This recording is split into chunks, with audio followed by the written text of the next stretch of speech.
Well, as we come to the end of the week, we're looking at verse 8 in chapter 5, verse 28 and 29 in chapter 5 of Ephesians. And it's really Paul's summary statement about the marriage relationship, where he says, in the same way, well, what is the same way? The same way that Christ loved his church. He said, husbands ought to love their wives as their own bodies. Because he says, he who loves his wife loves himself. After all, no one ever hated his own body, but he feeds and cares for it just as Christ does the church.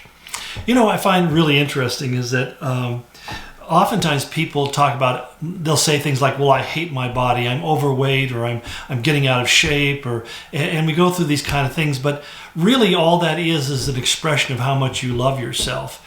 I would love to be in a lot better physical shape than I am, but I'm too lazy to put the effort in, so that's just not going to happen.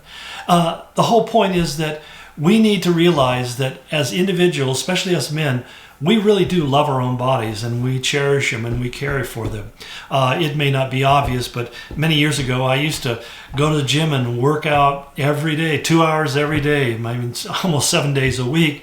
Back in those days when I was in better shape than I am now, before my body started falling apart.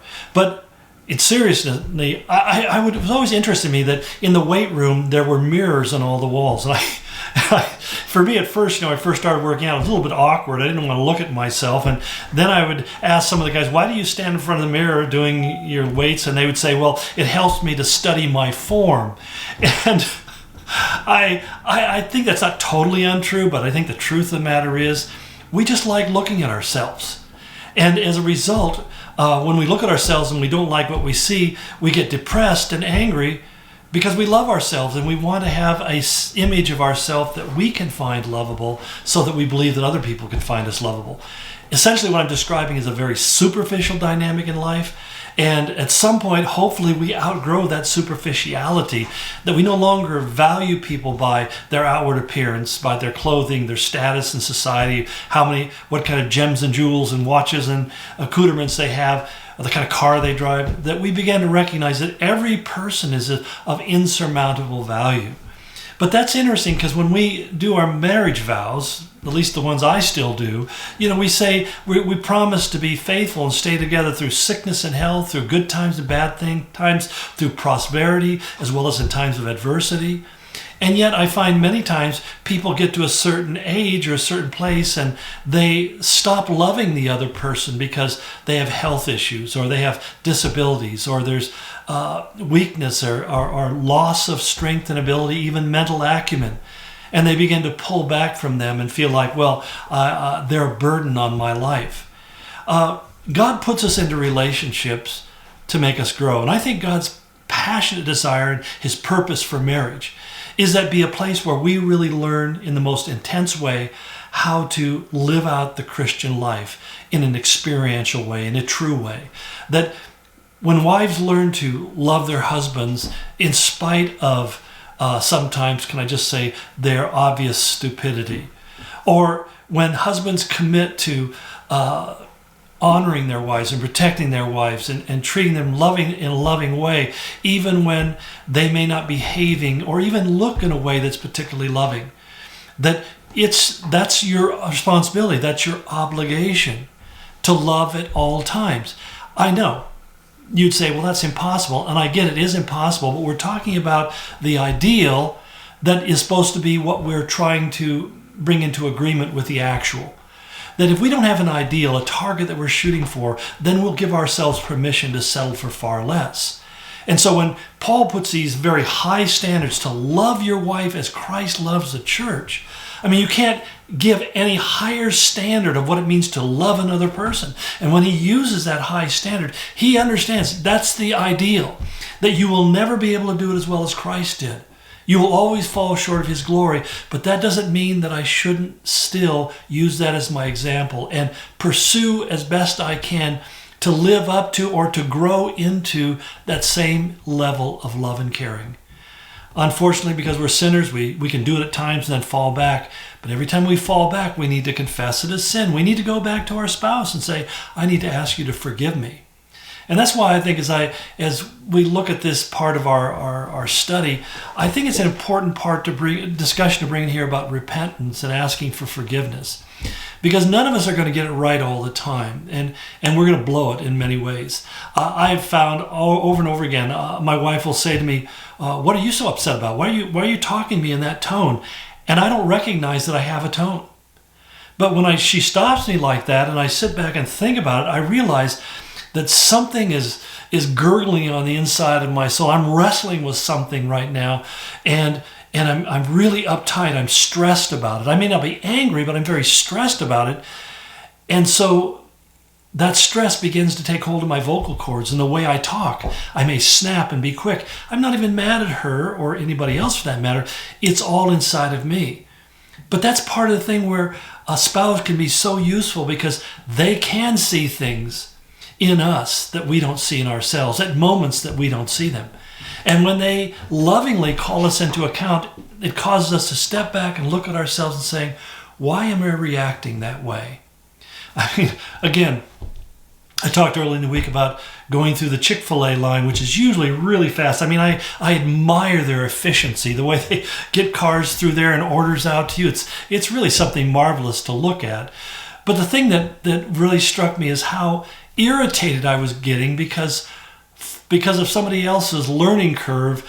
I'm having to spend extra time sitting in that line waiting for them to do the obvious. I mean, I say all of that because that was the moment when both my wife and I said, God is trying to confront us. And I started saying out loud to myself and to her, what are we missing that we're getting bugged by? Why are we so upset or frustrated because this is taking so long? Why do we do these kind of things? And when you step back and you realize, wait a minute, God is trying to teach me that my schedule is in His hands. The timing of my life is in His hands. And boy, I've learned that on so many occasions.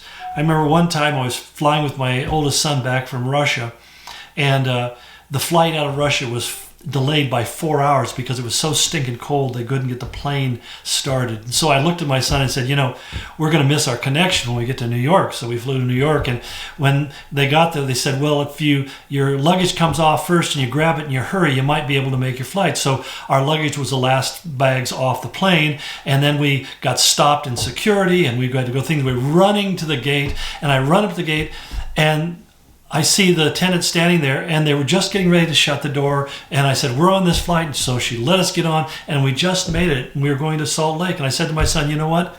We're going to probably spend the night in Salt Lake, because now we're about 6 to 8 hours behind our original itinerary.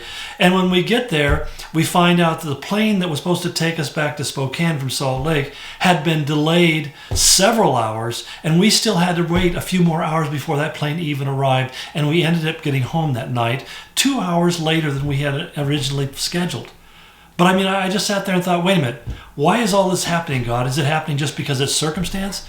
And I really felt like God was saying to me, do you need to understand that I control? As Jesus said, He controls the wind and the storm and the waves, that He controls time. And when we get impatient and stressed about things not moving fast enough and not happening the way we want them to happen, what we need to do is step back and say, ultimately, God, I commit my ways to You, and You direct my paths. And if I trust in You with all of my heart, You will prosper me in my journey. And that confidence of knowing that God is in control. And so how do I come to discover that? Well, I came to discover it in a flight around the world with one of my sons, but I also came to discover it in the simple day-to-day interaction of my wife and I doing life.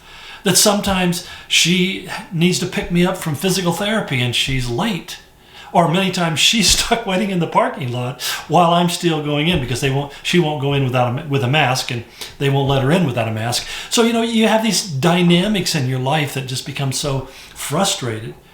And yet we can learn that those are the moments in which God is seeking to teach us. One last example, I'll get a pastor friend of mine one time told me he was driving along complaining, God, I never have time to pray. I'm so busy. I'm so stressed. I can't pray. I can't spend quiet time with You. I'm very frustrated. I just can't find anything in my schedule. And believe it or not, for a lot of pastors, that actually can be a life reality. You're just pressed by so many things 24/7. And he says as he was complaining and praying about this to the Lord, suddenly his car died, and he pulled over the side of the road, and his car wouldn't start. And so he had to call for service. And he said, I ended up spending about 30 minutes waiting for the service truck to show up. And I suddenly realized, God, you just answered my prayer.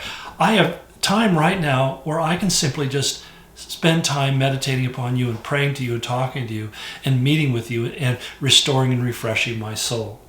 Now, I know some people say, well, that's just a coincidence and you're just seeing life that way. Yep, that's how I see life. That's the way it works. My God is intimately involved in the intimate details, the smallest details of my life.